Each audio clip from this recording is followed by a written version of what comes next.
নাগরিক ঐক্যের সভাপতি মাহমুদুর রহমান মান্না তার একটা লেখা পড়লাম খুব মনোযোগ দিয়ে প্রথম আলোতে, যার শিরোনাম হচ্ছে ফাঁদে পা দিলে পলাতক আওয়ামী লীগ জায়গা পাবে। তার প্রেক্ষাপট তিনি ব্যাখ্যা করেছেন। আসলে শুরুতেই একটা বড় ধরনের ভুল হয়ে গেছে।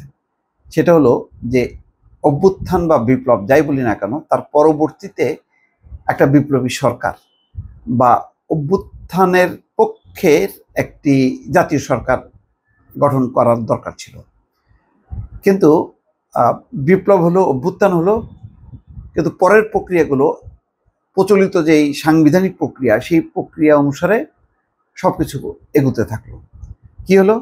সংবিধানের আওতায় রাষ্ট্রপতি মোহাম্মদ শাহাবুদ্দিন চুপ্পুর অধীনে শপথ নিয়ে তারা এই সংবিধানকে, এই প্রক্রিয়াকে আইন সিদ্ধ করলেন সুপ্রিম কোর্টের একটি মতামতের ভিত্তি করে, যে না, এরকম পরিবর্তিত পরিস্থিতিতে যেই সরকার, যেই প্রক্রিয়া, এটা সংবিধান সম্মত। ফলে দুটা জিনিস সেট হয়ে গেল। শাহাবুদ্দিন নিরাপদ হয়ে গেলেন এবং যেই সরকার, তারাও আবার সেট হয়ে গেল। কিছুদিন পর হঠাৎ করে ছাত্রদের মনে হলো যে না, এই প্রক্রিয়া তো ভুল, শাহাবুদ্দিনকে রেখে তো হইতে পারে না, চলতে পারে না। কিন্তু ততক্ষণে তো অনেক দূর এগিয়েছে। যারা উপদেষ্টা পরিষদে আছেন তারা পশ্চিমা ধাঁচের গণতান্ত্রিক রীতিনীতিতে বিশ্বাস করেন। এমনকি ডক্টর মোহাম্মদ ইউনূসও একটা বিশ্বব্যাপী যেই সাংবিধানিক প্রক্রিয়া প্রচলিত আছে, সেই প্রচলিত প্রক্রিয়ার বিশ্বাসী একজন মানুষ। তিনি বিপ্লবী নন, তাকে আমন্ত্রণ করা হয়েছে। তার উপদেষ্টা পরিষদের সিংহভাগই বলা যায় যে তারা বিপ্লবী নন, তারা প্রচলিত নিয়ম কানুন, সাংবিধানিক গণতান্ত্রিক রীতিনীতি মেনে চলার মানুষ। ছাত্ররা বলল যে না, হবে না। এই যে একটা দ্বন্দ্ব সংঘাত তৈরি হয়ে গেল। এই তৈরি হতে হতে এই অংশ একের পর এক নানা রকম দাবি দেওয়া উত্থাপন করতে লাগলো, যে শাহাবুদ্দিনকে পাল্টাইতে হবে, আওয়ামী লীগ নিষিদ্ধ করতে হবে, এটা ওটা নানা রকম। যখন কি কথা বেশ সেট হয়ে গেল একটা গভর্নমেন্ট, তারপরে যখন নাকি বলা হলো যে না, এটা তো চলতে পারে না, এটা তো জুলাইয়ের গণ অভ্যুত্থানের চেতনার সরকার হইতে পারে না, বা এই সংবিধান তো জুলাই গণ অভ্যুত্থানের চেতনার সাথে সাংঘর্ষিক, সুতরাং এটাকে পাল্টে দিতে হবে। যখন পাল্টে দিতে হবে এই কথা বলা হলো, তখন প্রধান রাজনৈতিক দল বিএনপি সহ আরও অনেকেই বলল যে না, এখন আবার পেছনে যাওয়া যাবে না। পেছনে গেলে এখন একটা বড় ধরনের একটি সংকট বা শূন্যতা তৈরি হবে, যেখানে আন্তর্জাতিক বিশ্ব, ভারত এবং পতিত আওয়ামী লীগ একটা ঝামেলা তৈরি করতে পারে। ফলে কি করা যেতে পারে? ন্যূনতম সংস্কার করে দ্রুত নির্বাচন, অর্থাৎ একটি দল নিরপেক্ষ তত্ত্বাবধায়ক সরকার ব্যবস্থা প্রবর্তন করা এবং তার অধীনে একটা নির্বাচন দিয়ে একটা রেগুলার গভর্নমেন্টে চলে আসাটাই হচ্ছে এই মুহূর্তের সবচেয়ে বড় সমাধানের উপায় বা সংকট উত্তরণের উপায়। কিন্তু এই বিষয়ের সঙ্গে যারা জুলাই গণঅভ্যুত্থানের সাথে যে জড়িত ছাত্র সংগঠকরা, তারা মানতে পারছেন না। তারা নতুন দল করছেন, তারা আবারও সেই বিপ্লবের চিন্তা করছেন, বলছেন যে সংবিধান ছুঁড়ে ফেলতে হবে, এগুলি চলবে না, এই রাষ্ট্রপতি চলবে না, বিপ্লবী সরকার গঠন করতে হবে, এরকম ইত্যাদি নানান রকম কথা। কিন্তু এই সরকারের প্রধান যিনি বসে আছেন, তিনি কিন্তু পশ্চিমা রীতিনীতিতে অভ্যস্ত একজন মানুষ এবং সেই বিশ্বাসে তিনি বিশ্বাসী। তাকে অনেক কৌশলে হ্যান্ডেল করতে হচ্ছে সব। যেমন জুলাইয়ের ঘোষণাটাও কিন্তু বলা হলো যখন ছাত্রদের পক্ষ থেকে, তখন তিনি বললেন সবার মতামতের ভিত্তিতে যখন আসলো প্রশ্নটা, তখন বিষয়টা প্রলম্বিত হলো। তখন নানা রকম বিষয় সেখানে যুক্ত হলো। এটা নিয়ে একটা কমিটি করা হলো। এখন তো ঐক্যমত্য কমিশন, জাতীয় ঐক্যমত্য কমিশন, তারা সব কিছু ঠিক করছে। ফলে একটা সাংঘর্ষিক অবস্থা কিন্তু মানে বিরাজ করছে, যেটাকে অন্তর্বর্তী সরকার চমৎকারভাবে হ্যান্ডেল করছে, খুব কৌশলের সাথে মাথা খাটিয়ে। বিএনপিকেও সেটা মোকাবেলা করতে হচ্ছে, তাদের কিছু কথা শুনতে হচ্ছে, হজম করতে হচ্ছে। নতুন রাজনৈতিক দল, নতুন চেতনা, এই সমস্তগুলো আছে।